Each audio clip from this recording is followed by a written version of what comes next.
Gary Gavrish with us here on the John Mendola Show. We're talking Swoyersville American Legion. You guys are the state champs. Obviously, it's got to feel really good. Not an easy accomplishment, but it's something that's happened here before and feels good here in 2019. Without a doubt. I mean, it's just a fun environment for our kids. We've built a pretty good tradition here. Kids have bought into it. They actually look forward to summer baseball. Legion ball in particular right now, it's getting impacted by things like travel ball, vacations, a lot of different things that the kids have. They're college age, so they're going off college visits. But we try to be really flexible throughout the summer. We give them the opportunity to travel on the weekends when they have a chance. And we just make it a fun environment. So they actually kind of look forward to the end of high school and can't wait to come and play. And we built a pretty good tradition. We were down at States last week, ironically. The state director, he called us the New England Patriots, and I'm a Raiders fan, so I told him that was an insult, but I know what he's referring to, that we've been there. We've been there 5 of the last 6 years, so we've gotten to know the whole committee down there really well. They treat us really nice, and we've had success when we've gone there. And one of the biggest things, I think, John, is that our league is very, very competitive. This past year, if you take our top 4 teams, add in even the 2 teams beyond that, we have a lot of post-grads that are pitching. We battled mountaintop tooth and nail to get there, and they easily could have been just as competitive as us when we were down there.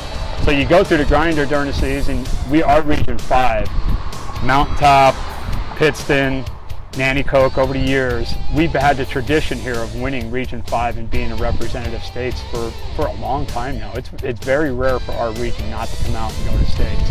And when we go there, we're really successful, so it's fun. All these guys had great things to say about you. I'm sure you're going to give it right back to them and say they're the reason that you guys have done. There's no doubt. I've had such a privilege here in whatever number of years it's been. I know last year or the year before you talked to my stepson Sean Toll, he was there. And it's just a privilege to be able to coach really talented kids that are eager to play, they're fun to play. Our pitching staff is lights out. I mean, and I knew we're very deep as far as arms. When you have good arms and good defense, you can make a pretty good run. If you don't have the arms in a 5-day tournament, it makes it extremely difficult. It's just a very, very good group of kids. Even the kids that aren't getting in a lot of playing time, very energetic on the bench. The thing I ask them is be high energy. We have a saying, play like your hair's on fire, and just go all out. Go all out at all times. And we've had some issues where that hasn't happened, and we've had to correct it. And kids have responded to it, and it turns into really good, fun, aggressive baseball. How much tweaking or coaching do you have to do with those pitchers? I mean, these guys, your catcher, Banis, he says that you give them a little bit of leeway, and he does a nice job. During the game, we give them a ton of leeway. I particularly don't call the pitchers. I let him do it. I let the pitchers call the catcher off, so they work together. Years ago, at times we would call the pitches for them, but they're talented enough. And I always tell them, when you get stuck or you're not sure, or I usually yell out because I'll track when we go to state tournaments, I'm at every game and I track the other teams. I have their tendencies. So when I see something, I'll interject, but for the most part, they have that. Where I have to come in is trying to figure out the whole rotation and where to put kids and how to piece that together. And that keeps me up late at night, and I get up early in the mornings and when I'm away at tournaments, because the pitching rules are really, really restrictive. And you got to try to come up with the right scenario to have arms late in the tournament. You can always run out the first 3 days before those last couple days. If you don't have somebody waiting in the wings, you're going to run into some arms, and it turns into a hit parade then. So we've been fortunate enough to be able to do that. You've had a lot of years of baseball under your belt. This probably one of the most special. Lake Lima with a championship, and now here with Swoyersville and a state championship. It's been a long year. To be open with you, I'm very tired. I mean, it's been a long season, but it's been very enjoyable. I coached Lima, and we got to the state semifinals. I actually coached a travel team, a really young travel team. We had a really good, successful spring season on top of all this, and then to make this run. So yeah, it's been a really fun year. I just feel privileged to be able to coach kids. I have a couple really good coaches with me. I really miss Sean. He's dying to be here, and he's been a big reason for the foundation that we built here at Swoyersville. So it's just a fun time, and it's my final season with Legion, so we're going out on the right note. I really enjoy it. You're gonna be a little bored. But you talk about now this opportunity to travel to Illinois, a lot of logistical things. got to happen. At some point, you got to play some baseball, and you're pretty good at that part. But talk about all those logistical things and trying to get people to kind of put it all together, or are you kind of taking the bull by the horns? No, Mike Conway in particular, I got to call him out. And Mike Conway's our general manager, and then he comes in the dugout and actually acts as an assistant coach too. And John Romanchik, he was just here a little while ago, his nickname is Chick. He's our representative from the Legion Post.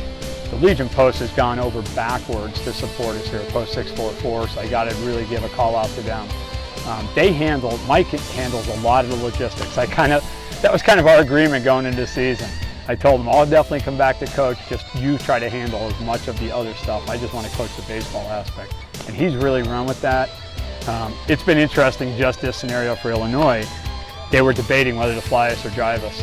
And the latest plan now is they're going to show up with a chartered bus Monday at 2. We're going to go about 8 hours out to Columbus, Ohio, stay overnight, get up the next morning, eat breakfast, and then travel the last like 4 hours. I like that plan a lot better. The original plan they had was we just beat Hempfield. They're from Greensburg, Salem. They were going to ask us to drive out there Monday night, stay over, and then have about 8 hours the next day. And I really didn't care for that plan. So I'm kind of glad what they did. Yeah, we're not going to get hit, are we? No, we're going to make it. The community, you mentioned the American Legion, the community, the parents, you guys travel well. All these guys just said, we're such a proud area. And I mentioned that it's a blue-collar field, you would call this. You guys, there's some kids playing on turf the whole year, all that stuff, but it's who these kids are, it's who you are, it's who Northeastern Pennsylvania is. There's a lot of heritage with, we grind. It's a pretty neat environment. I mean, when we came back Wednesday night, and they did that back in 2014 as well as 16, we won it. We got back, it was probably about 10:15, and there was a police and fire truck escort waiting for us down by Beard Deli, across from Beard Deli. They escorted us all the way down Slocum, all the way up this Church Street, all the way to the Legion Post. There were people out throughout that route, out on their houses at 10:15, 10:30, and down when we got to the Legion, there had to be 100 people waiting for us. It was such a cool environment for the kids. They were hanging out their windows screaming. So it's really neat. Coming back, I can't imagine. I stopped counting at 75, I think, the number of texts I had as I was driving back from Du Bois, looking at my phone. It was just going off the hook of former players, community members, actually representatives from other teams in the league. So yeah, it's a close-knit group. Our Valley League is a very close league. People have each other's back, so it's just fun to be a part of. Congratulations on all this fun. Appreciate it.